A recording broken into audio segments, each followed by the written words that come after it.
불이 나면 물을 뿌린다. 뭐 너무나 당연한 상식이죠. 네, 가장 원초적이고 확실한 방법이니까요. 그렇죠. 불길에 물이 딱 닿는 순간 온도가 내려가고 또 산소가 차단되면서 불이 꺼지는 아주 단순하고 명쾌한 물리학적 법칙이잖아요. 그런데 우리가 전기차, 즉 그 EV, 화재의 세계로 발을 들이는 순간 이 절다적이었던 상식이 완전히 산산조각이 납니다. 맞습니다. 소방관들이 현장에서 정말 수만 리터의 물을 막 쏟아붓고 수만 리터요? 와, 네, 그렇게 붓고 나서 이제 불길을 다 잡았다고 생각해서 차를 견인소로 옮기거든요. 그런데 며칠 뒤에 아무도 없는 곳에서 차가 스스로 다시 불타오릅니다. 세상에 그 불이 켜져 있거나 꺼져 있거나 하는 이분법이 더 이상 통하지 않는 거네요. 정확합니다. 이분법이 안 통하는 완전히 새로운 영역에 진입한 거죠. 소방관들에게도 그렇고 자동차 공학자들에게도 이 상황은 기존의 규칙이 전혀 통하지 않는 뭐랄까 완전히 새로운 진압의 패러다임을 요구하고 있습니다. 네, 그래서 오늘 우리의 깊은 탐구를 위해 아주 흥미롭고 또 생생한 출처 두 가지를 준비했습니다. 여러분, 첫 번째는요. 전 세계에서 벌어지는 전기차 화재 데이터를 실시간으로 그것도 가장 방대하게 업데이트하고 있는 위키백과의 플러그인 전기차 화재 문서입니다. 아, 그 문서 정말 대단하죠. 어디서 어떤 차종이 어떤 상황에서 불탔는지 보여주는 살아있는 현장 기록이니까요. 네, 맞아요. 그리고 두 번째는 이 방대한 글로벌 데이터를 바탕으로 화재의 구조적 원인과 리튬이온 배터리의 숨겨진 안전 메커니즘을 날카롭게 해부한 박용성 박사의 분석 스크립트입니다. 이 두 자료의 시너지가 아주 좋습니다. 위키백과 문서가 끊임없이 업데이트되는 전 세계의 화재 현상을 낱낱이 보여준다면요. 네네. 자, 용성 박사의 분석은 그 현상 이면에 숨겨진 도대체 왜 그런 일이 일어나는가에 대한 본질적인 화학적, 공학적 이유를 꿰뚫고 있거든요. 자, 이 내용을 하나씩 풀어봅시다. 본격적인 이야기에 앞서서 지금 이 시간을 함께 하시는 여러분께 꽤 흥미로운 역설 하나를 던져보겠습니다. 통계적으로 보면요. 내연기관차보다 전기차의 화재 발생 빈도가 훨씬 낮다는 사실 혹시 알고 계셨나요? 네, 그건 데이터가 명확하게 증명하는 팩트죠. 그렇죠. 그런데 왜 우리는 가솔린차에 탈 때보다 전기차에서 불이 날까 봐 훨씬 더 두려워하는 걸까요? 오늘의 미션은 바로 이겁니다. 막연한 공포에 떠는 대신에 박용성 박사의 데이터 기반 해석을 통해서 전기차 화재를 빈도의 문제가 아닌 양상의 문제로 정확히 이해하는 것입니다. 화재의 양상, 이게 왜 그렇게 무섭게 느껴지는지 이해하려면요. 일단 겉으로 뿜어져 나오는 거대한 불길이나 연기를 볼 게 아닙니다. 아, 겉모습이 아니군요. 네, 차량 바닥에 두껍게 깔린 배터리 내부에 그 보이지 않는 미시적인 화학 반응부터 들여다봐야 하거든요. 우리가 전기차에 탑재하는 리튬이온 배터리는 텔레비전 리모컨에 넣는 그런 단순한 건전지가 아닙니다. 그럼 뭐라고 불러야 할까요? 공학적으로 이건 고에너지 전기화학 시스템이라고 불러야 정확합니다. 고에너지 전기화학 시스템이요? 와, 이름부터 뭔가 엄청나게 꽉 응축되어 있는 느낌이 드는데요? 전기차 배터리의 구조를 보면 그럴 수밖에 없어요. 가장 작은 기본 단위인 낱개의 셀들이 수백 수천 개가 모여서 모듈을 이루고요. 네, 셀에서 모듈로. 그리고 이 모듈들이 다시 모여서 차량 하부 전체를 덮는 거대한 팩을 형성하죠. 각각의 셀 내부에는 양극과 음극이 있고 그 둘이 닿지 않도록 막아주는 아주 얇은 분리막이 있습니다. 그리고 리튬이온이 이동하는 통로인 액체 전해액이 같이 들어있죠. 평소에는 아주 평화로운 상태겠네요. 네, 평소에는요. 문제는 이 평화로운 구조의 내부 단락이나 외부 충격 혹은 과충전 같은 특정한 방아쇠, 즉 트리거가 당겨질 때입니다. 그 방아쇠가 당겨지면 배터리 안에서 구체적으로 어떤 일이 벌어지나요? 배터리 내부의 온도가 비정상적으로 급격히 상승하기 시작합니다. 온도가 오르면 액체 상태였던 전해액이 막 끓어오르며 분해되고요. 이 과정에서 엄청난 양의 가스가 발생하죠. 아, 압력이 막 높아지겠네요. 맞습니다. 내부 압력이 팽창하다가 결국 양극과 음극을 안전하게 분리하고 있던 그 얇은 막이 파손됩니다. 양극과 음극이 직접 닿아버리면 그야말로 에너지가 폭주하면서 통제불능의 열을 뿜어내는 열폭주 상태에 빠지게 되는 겁니다. 아, 열폭주. 제가 이 상황을 여러분이 이해하시기 쉽게 머릿속에 한번 그려볼게요. 수천 개의 성냥갑이 빽빽하게 들어찬 밀폐된 방을 상상해보세요. 성냥 하나의 실수로 불이 붙었습니다. 아주 좋은 비유네요. 놀라서 그 형량 하나를 끄려고 하는데 이미 뿜어져 나온 열기 때문에 바로 옆에 있는 성냥갑이 스스로 발화해버립니다. 끄고 싶어도 끄지 못하는 사이에 불길은 걷잡을 수 없이 옆으로 또 옆으로 연쇄적으로 번져가죠. 이게 바로 배터리팩 내부에서 일어나는 그 이른바 열 전이 현상 아닙니까? 네, 아주 직관적입니다. 여기서 정말 흥미로운 점은요. 일반적인 화재는 탈물질, 열, 그리고 산소가 있어야만 유지된다는 겁니다. 그쵸. 그래서 소방관들이 폼이나 물을 덮어서 산소를 차단하는 거잖아요. 맞아요. 하지만 리튬이온 배터리의 열 폭주는 다릅니다. 산소가 없는 밀폐된 배터리팩 내부에서도 스스로 일어납니다. 잠깐만요. 산소가 없는데 도대체 어떻게 불이 계속 타오르죠? 양극재로 쓰이는 물질 자체가 높은 열을 받으면 붕괴하면서 화학적으로 산소를 막 뱉어내거든요.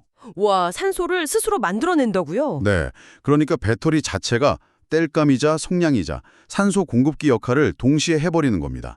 진압이 끔찍하게 어려운 이유가 바로 이거죠. 아, 게다가 이 열폭주 과정에서 불화수소 같은 치명적인 유독가스하고 가연성 가스가 대량으로 뿜어져 나오기도 하고요. 진짜 무섭네요. 아까 제가 오프닝에서 불을 다 끄고 견인소로 옮겼는데 며칠 뒤에 다시 불타오른다고 했잖아요. 그것도 이 스스로 뱉어내는 화학 반응이랑 관련이 있는 건가요? 완전히 맞닿아 있는 문제입니다. 공학자들은 이걸 잔류에너지 문제라고 부르거든요. 겉보기에 불꽃은 사라졌을지 몰라도 수천 개의 셀 중 일부는 아직 열폭주를 겪지 않은 채로 화학적 에너지를 가득 머금고 있는 상태란 말이죠. 아, 아직 안 탄 성냥갑들이 남아있는 거군요. 맞습니다. 그런데 팩 내부에 손상된 셀들이 여전히 높은 열을 품고 있으니까 몇 시간 혹은 며칠 뒤에 이 열이 온전한 셀로 전달되면서 멈췄던 열폭주가 다시 시작되는 겁니다. 세상에. 내연기관차 화재에서는 상상하기 힘든 지연 발화이자 재발화 현상이죠. 이게 바로 우리가 두려워하는 전기차 화재만의 고유한 양상입니다. 아, 배터리라는 녀석이 화학적으로 엄청난 불안정성을 품고 있는 빽빽한 성냥갑의 방이라는 건 이제 확실히 알겠습니다. 그런데 말이죠, 전문가님. 아니 전문가들의 분석을 보면요. 이 성냥갑의 방은 그냥 노출되어 있는 게 아니라 두꺼운 금속과 튼튼한 차량 하부 프레임으로 겹겹이 보호받고 있잖아요. 그렇죠. 아주 단단하게 보호되어 있죠. 그렇다면 현실 세계에서 도대체 무엇이 그 첫 번째 성냥에 불을 붙이는 걸까요? 우리가 분석한 위키백과의 글로벌 화재 패턴 데이터를 보면 그 단서들이 무더기로 쏟아집니다. 네. 위키백과에 차곡차곡 쌓인 수많은 사고 기록들을 카테고리화해보면 첫 번째 방화쇠를 당기는 뚜렷한 트리거 몇 가지를 발견할 수 있습니다. 제가 보니까 첫 번째는 단연 충전 중 화재도군요. 데이터에 따르면 쉐보레 볼트나 현대 코나 EV 같은 모델들에서 아파트 지하 주차장이나 공용 충전소에 충전기를 꽂아둔 채로 불이 난 사례가 상당히 많았어요. 자다가 대피해야 하는 상황이 벌어지니까 시민들 입장에서는 공포감이 더 클 수밖에 없죠. 맞아요. 그리고 두 번째는 하부 충격이었습니다. 미국에서 테슬라 모델 S가 고속도로를 달리다가 도로 위에 떨어진 파편을 밟고 지나갔는데 그 파편이 튀어오르면서 차량 하부를 뚫고 배터리에 손상을 입혀서 화재로 이어진 기록이 대표적이더라고요. 고속주행 중의 하부 충격은 방금 말씀하신 그 튼튼하게 보호받는 성냥갑의 방에 물리적으로 강한 구멍을 내고 벽을 부수는 행위와 같습니다. 배터리팩의 단단한 외장이 뚫리면서 내부의 얇은 셀들이 찌그러지거나 파손되고요. 네네. 이때 양극과 음극을 나누던 분리막이 찢어지면서 순식간에 내부 단락이 발생합니다. 물리적 충격이 즉각적인 열폭주로 이어지는 아주 전형적인 패턴이죠. 물리적 충격은 찢어대니까 그렇다 치고 직관적으로 이해가 갑니다. 그런데 제가 위키백과 데이터를 기반으로 한 박영성 박사의 스크립트를 보다가 정말 이해가 안 가고 혼란스러웠던 기분이 하나 있어요. 어떤 부분인가요? 미국의 허리케인 샌디나 이안이 덮쳤을 때 화재 기록을 보면요. 항구에 주차되어 있던 피스커 카르마나 토요타 프리우스 플러그인 차량들이 침수된 상태에서 불이 났습니다. 아니 보통 물은 불을 끄는 데 쓰이잖아요. 그렇죠. 상식적으로는요. 바다에 푹 잠긴 차에서 그것도 배터리가 아주 꽁꽁 밀폐되어 있을 텐데 도대체 어떻게 불이 시작된 겁니까? 바로 그 질문이요. 우리가 전기차를 단순한 배터리 덩어리가 아니라 복합적이고 정밀한 시스템으로 봐야 하는 결정적 이유를 설명해 줍니다. 시스템이요? 네. 위키백과에 기록된 피스커 엔지니어들과 미국 도로교통안전국의 치밀한 조사 결과를 보면요. 이 침수 화재의 주범은 바로 해수, 즉 바닷물이었습니다. 바닷물이 스며들었다는 건 알겠는데 일반 물도 아니고 바닷물이 왜 화재를 일으키는 거죠? 핵심은 차량 내부의 전력 시스템이 하나가 아니라는 점에 있습니다. 전기차에는 바퀴를 굴리는 거대한 고전압 배터리 팩만 있는 게 아니거든요. 다른 배터리도 있나요? 네, 차량의 컴퓨터나 제어 장치, 전자문을 작동시키는 12V짜리 저전압 보조 배터리 시스템이 따로 존재합니다. 침수가 발생하면 염분을 머금은 바닷물이 전도체 역할을 하면서 차량 내 민감한 전자장비인 차량 제어장치 기판 등에 막 스며듭니다. 아하, 전기가 통하기 쉬워지겠네요. 맞습니다. 바닷물이 닿으니까 순식간에 회로에 단락, 즉 쇼트가 발생해버리는 거죠. 아, 그러니까 메인 배터리 팩이 물에 닿아서 터진 게 아니군요. 네, 아닙니다. 고전압 메인 배터리팩 자체는 방수 처리가 아주 강력하게 되어 있어서 물속에서도 꽤 오래 버티거든요. 진짜 문제는 그 12V 보조 시스템에서 발생한 쇼트입니다. 보조 시스템의 쇼트요. 쇼트가 나면서 보조 회로의 전선들이 엄청나게 과열되기 시작하고요. 그 과열된 전선이나 기판 주변에 플라스틱 부품들에 먼저 불이 붙는 겁니다. 와, 거기서부터 불이 시작되는 거군요. 그렇죠. 그리고 이 자잘한 불꽃들이 밀폐되어 있던 고전압 메인 배터리 팩의 외벽을 지속적으로 가열하거나 녹이면서 결국 내부 셀의 열 폭주를 촉발시키는 방화쇠 역할을 해버린 거죠. 와, 이건 정말 무서운 연쇄 붕괴네요. 허리케인이라는 극한의 환경적 요인이 차량의 저전압 전장 시스템의 오류를 일으키고 그게 다시 고전압 배터리의 열폭주로 이어지는 나비 효과군요. 아주 복합적인 결과물이죠. 이렇게 충전 결함, 물리적 충돌, 심지어 바닷물에 의한 시스템 단락까지 이렇게 다양한 원인으로 불이 난다면 우린 자연스럽게 이런 불만을 가지게 됩니다. 아니 이건 도대체 어느 회사가 차를 이따위로 만든 거야? 과연 특정 회사의 기술력 문제일까요?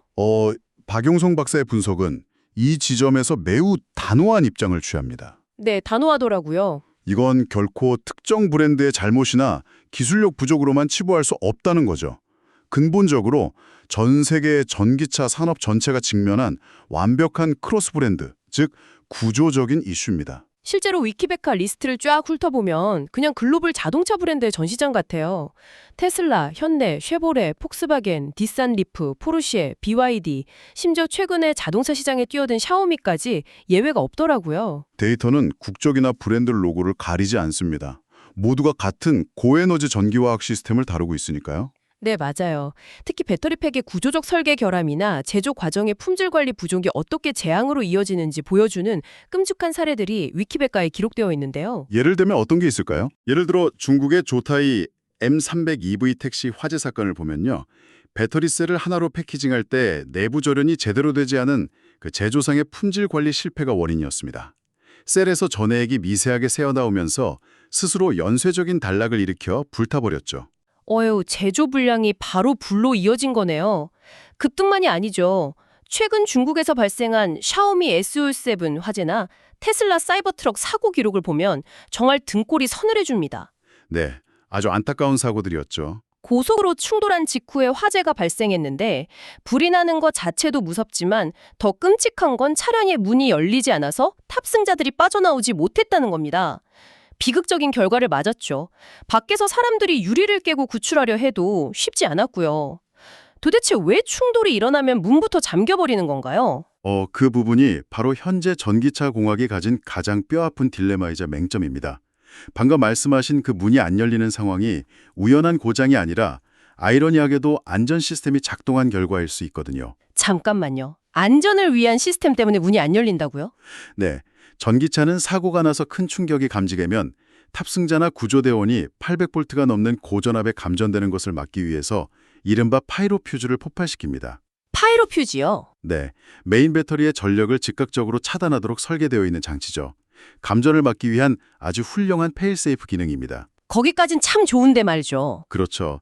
그런데 문제는 최신 차량들의 문손잡이가 대부분 전자식이라는 겁니다. 고전압이 차단되면서 12V 저전압 배터리로 가는 전력 공급망까지 끊기거나 쇼트가 나버리면 전자식 도어 레치를 작동시킬 전기가 사라져서 문이 먹통이 되어버리는 거죠. 아, 전기가 끊이니까 전자식 문도 같이 죽어버리는 거군요. 자, 이게 다 무슨 의미일까요? 여러분 혹시라도 지금 속으로 나는 언론에 자주 오르내리는 A사 전기차 안 타고 비교적 조용한 B사 전기차 탈 거니까 안전할 거야 라고 생각하고 계신다면 그건 완벽한 오산이라는 겁니다. 정말 위험한 생각이죠. 네, 이 방대한 위키백과 데이터와 분석이 우리에게 외치고 있는 건 어떤 회사가 나쁘냐를 따질 때가 아니라는 겁니다. 맞습니다. 고도로 농축된 고에너지 배터리 시스템을 어떻게 안전하게 제어할 것인가, 그리고 충돌 시 감전 보호와 탈출을 위한 전력 공급이라는 이 모순된 과제를 어떻게 해결할 것인가, 이게 전 세계 산업계 전체에 공통된 축제인 것이죠. 이걸 더 큰 관점에서 연결해 보면요. 지금 글로벌 규제기관들이 어떤 부분에 사활을 걸고 있는지 명확해집니다. 규제기관들이요? 네, 미국 도로교통안전국이나 유엔 산하의 자동차 기준 조합 포럼 같은 아주 강력한 기구들이 제조사들에게 요구하는 최우선 과제는 절대 화재 발생률 0%가 아닙니다. 불이 안 나게 만드는 게 목표가 아니라고요? 네, 그건 현재의 리튬이온 배터리 화학 구조상 물리적으로 불가능하다는 걸 인정하는 거죠. 대신 그들이 집중하는 건 바로 열전이의 지연입니다. 아까 제가 말한 성냥갑 비유로 돌아가 보면 성냥 하나가 실수로 타들어가는 것 자체는 물리적으로 완벽히 막을 수 없더라도 그 열기가 옆 성냥으로 옮겨 붙어서 방 전체가 폭발하기 전까지 최소 5분 이상의 시간을 벌어보자는 거군요. 정확합니다. 그 5분이 생사를 가르니까요. 셀 하나에서 열폭주가 시작되더라도 그 열이 팩 전체로 퍼져나가서 차량 실내로 유독가스와 불길이 번지기 전까지 탑승자가 스스로 문을 열고 대피할 수 있는 물리적 시간을 확보하도록 설계하라는 겁니다. 와, 5분의 골든타임이네요. 네, 이것은 더 이상 제조사들의 선택사항이 아니라 전기차를 팔기 위한 글로벌 규제의 핵심 표준으로 자리 잡고 있습니다. 좋습니다. 자동차 제조사들과 규제 당국이 머리를 맞대고 열 전이를 늦추기 위한 구조적 문제를 열심히 풀고 있다고 치죠. 하지만 당장 내일 아침 출근길에도 우리들은 전기차를 몰고 도로 위를 달리고 있고요. 소방관들은 당장 오늘 밤에도 이 새로운 종류의 불과 싸워야 합니다. 우리는 도대체 이 상황에 어떻게 대처해야 합니까? 화재에 대처하는 방식, 즉 비상 대응 역시 완전히 과거의 틀을 깨부숴야 합니다. 내연기관차 화재 진압하듯이 소방호스로 거센 물줄기를 쏘아대고 불꽃이 사그라들었다고 철수하는 방식은 전기차의 열폭주 앞에서는 아무런 의미가 없습니다. 위키백과에 기록된 유럽 소방관들을 진압 사례들을 보면 기가 차서 말이 안 나올 정도입니다. 여러분, 독일과 로마니아에서 폭스바겐 이골프 전기차에 불이 났을 때 소방관들이 어떻게 했는지 아십니까? 그 사례 정말 유명하죠. 불타는 차에 물을 뿌리는 걸로 끝내지 않았어요. 아예 자동차 한 대를 통째로 집어넣을 수 있는 거대한 철제 수조, 전문용어로 침수 컨테이너를 크레인으로 가져왔습니다. 거기에 물을 가득 채우고 불이 난 차를 크레인으로 들어서 수영장에 빠뜨리듯이 푹 담가버렸어요. 얼핏 보면 굉장히 무식하고 극단적인 방법 같아 보이죠. 하지만 연력학적으로 보면 현재 리튬이온 배터리의 열폭주를 멈출 수 있는 가장 확실하고 과학적인 진압 방식입니다. 호스로 물을 막 뿌리는 것과 아예 물에 푹 담가버리는 게 그렇게 큰 차이가 있나요? 엄청난 차이가 있습니다. 전기차 배터리 팩은 방수 처리가 아주 견고하게 된 금속 케이스 안에 들어있거든요. 겉에 아무리 물을 뿌려봐야 차가운 물은 케이스 겉면을 타고 주르르 흘러내릴 뿐입니다. 그 안에서 수백 도씨로 끓어오르는 배터리 셀의 열기를 빼앗아 오지 못해요. 안에서는 여전히 불타고 있는 거군요. 네, 배터리 내부에서는 계속 산소를 뿜어내며 불이 타오르고 있는데 말이죠. 하지만 차를 통째로 물에 담가버리면 사방에서 엄청난 양의 물이 배터리팩 케이스의 온도를 지속적으로 떨어뜨립니다. 배터리 내부의 화학 반응이 열을 만들어내는 속도보다 외부의 물이 그 열을 빼앗아 식히는 속도가 더 빨라지는 임계점을 넘어야만 비로소 열폭주의 사슬이 끊어지거든요. 와, 그러니까 불을 끄는 게 아니라 발열 반응을 강제로 냉각시켜서 화학 반응 자체를 얼려버리는 개념이군요. 바로 그겁니다. 어쩐지 미국 UMF쇼에서 테슬라 모델 S가 고속으로 나무에 충돌해서 화재가 났을 때의 진압 기록도 아주 처절하더라고요. 아무리 물을 뿌려도 불이 계속 재발로 하니까 소방관들이 결국 특수 장비를 가져와서 불타는 차를 옆으로 완전히 90도로 뒤집어 버렸습니다. 네, 하부를 노출시키려고 그런 거죠. 네네. 그리고 차량 하부를 덮고 있는 단단한 티타늄 보호판을 절단기로 막 뜯어내야만 했어요. 배터리팩 외벽에 직접 물이 닿게 하려고요. 이쯤 되면 이건 단순한 화재 진압이라기보다는 마치 위험한 폭발물을 해치하는 외과 수술 같지 않습니까? 아주 정확한 묘사입니다. 그래서 제조사들도 진화하는 소방 대응에 맞춰서 안전 설계를 고도화하고 있죠. 테슬라처럼 하부를 아예 티타늄 실드로 덮어서 도로 파편 같은 물리적 충격을 원천 방어하거나요. 애초에 안 뚫리게 만드는 거군요. 네, 그리고 배터리팩 내부의 셀과 셀 사이에 불에 타지 않는 에어로겔 같은 내화성 격벽을 촘촘히 설치해서 열 전이를 물리적으로 지연시키는 기술을 도입하고 있습니다. 그렇군요. 결국 전기차 화재의 진압이라는 건 단순히 불꽃을 없애는 소화의 개념이 아닙니다. 장시간의 압도적인 냉각, 고전압 시스템의 완전한 물리적 차단, 그리고 잔류 에너지로 인한 재발화 가능성에 대비해서 며칠 동안 수조에 담가두거나 열화상 카메라로 지속적인 모니터링을 해야 하는 고도의 종합적 재난 대응 프로토콜인 것입니다. 자, 이제 오늘 우리가 함께한 깊은 탐구의 여정을 하나의 선명한 결론으로 묶어볼 시간입니다. 여러분이 오늘 이 방대한 데이터와 분석 속에서 확실하게 건져가야 할 지식의 정수는 바로 이것입니다. 네, 전기차는 내연기관차보다 불이 더 자주 나는 언제 터질지 모르는 위험천만한 시한폭탄이 아닙니다. 오히려 통계적으로 불이 나는 빈도는 현저히 낮아요. 하지만 전기차는 근본적으로 완전히 다르게 다루어야 하는 새로운 종의 기계라는 거죠. 정말 동의합니다. 전기차 화재는 단순히 기름에 불이 붙은 게 아니라 배터리 내부의 은밀한 화학 반응, 차량의 저전압 전장 시스템과 고전압 배터리 간의 치명적인 오류, 극한의 외부 환경, 그리고 셀 하나를 패키징할 때의 미세한 제조 결함이 모두 복합적으로 얽혀서 폭발하는 하나의 거대한 시스템적 결과물이라는 사실이죠. 그렇기 때문에 우리는 새로운 기술에 대해 막연하고 비이성적인 공포를 가질 필요가 없습니다. 대신 이 화재의 독특한 양상이 어떻게 왜 일어나는지 정확히 이해해야 하고요. 네, 이해가 먼저죠. 이를 통제하기 위해 자동차의 설계 구조를 어떻게 바꿀 것인지, 또 소방 대응 인프라를 어떻게 확충해 나갈 것인지 냉정하게 집중해야 할 때입니다. 자, 여기서부터가 진짜 흥미로운 부분입니다. 여러분, 우리는 지금까지 출퇴근길에 타는 개인용 승용 전기차에 대해서만 이야기했습니다. 80kW시 남짓한 배터리를 품은 승용차 말이죠. 하지만 위키백과 화재 문서의 스크롤을 끝까지 쭉 내려보면 훨씬 거대하고 묵직한 카테고리들이 우리를 기다리고 있습니다. 아, 그 부분이죠. 바로 전기 선박과 도심을 누비는 전기버스 화재의 데이터입니다.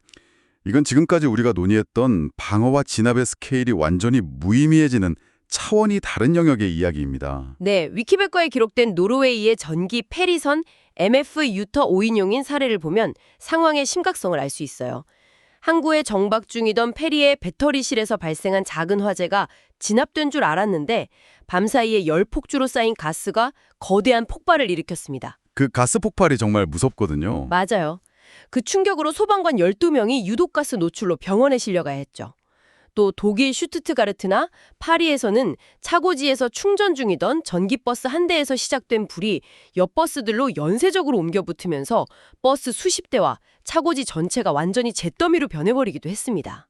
일반 전기 승용차 한 대의 배터리 용량이 아무리 커도 100kW시 수준입니다. 하지만 대중교통인 전기버스나 바다를 건너는 전기 페리는 그 수십, 수백 배에 달하는 메가와트, 심지어 기가와트급 에너지를 뱃속에 품고 움직입니다. 품고 있는 화학 에너지의 잠재량 자체가 아예 다른 것이죠. 바로 그 지점입니다. 고작 승용차 한 대 배터리 열폭조를 진압하고 재발화를 막기 위해서 차량 하부에 티타늄 판을 뜯어내고 크레인을 불러 거대한 수조에 차를 며칠씩 통째로 담가두며 모니터링해야 한다면 네, 그렇게 해야만 막을 수 있는데 수백 명의 승객을 싣고 망망대해 한가운데를 항해야 하는 거대한 전기 페리 선박이나 퇴근 시간 꽉 막힌 도심 한복판을 달리는 대형 전기 버스의 배터리 팩 가운데서 피할 수 없는 열폭주가 시작된다면 우리는 어떻게 해야 할까요? 어휴, 상상만 해도 끔찍하네요. 과연 우리의 현재 소방 인프라와 안전 규제 시스템은 그 거대한 화학적 재난을 감당할 준비가 되어 있을까요? 오늘 이 묵직하고도 현실적인 질문을 여러분의 머릿속에 남겨두겠습니다. 기술의 발전이 가져오는 편리함 이면에 우리가 풀어야 할 거대한 숙제가 있다는 것을 한 번쯤 깊이 상상하고 고민해 보시길 바랍니다. 네, 꼭 한번 생각해봐야 할 문제입니다. 오늘 여러분의 소중한 시간을 내어 저희와 함께 이 복잡하고 흥미로운 지식의 바다를 끝까지 탐험해 주셔서 감사합니다. 다음번 깊은 탐구에서 더 새롭고 놀라운 시선으로 다시 뵙겠습니다.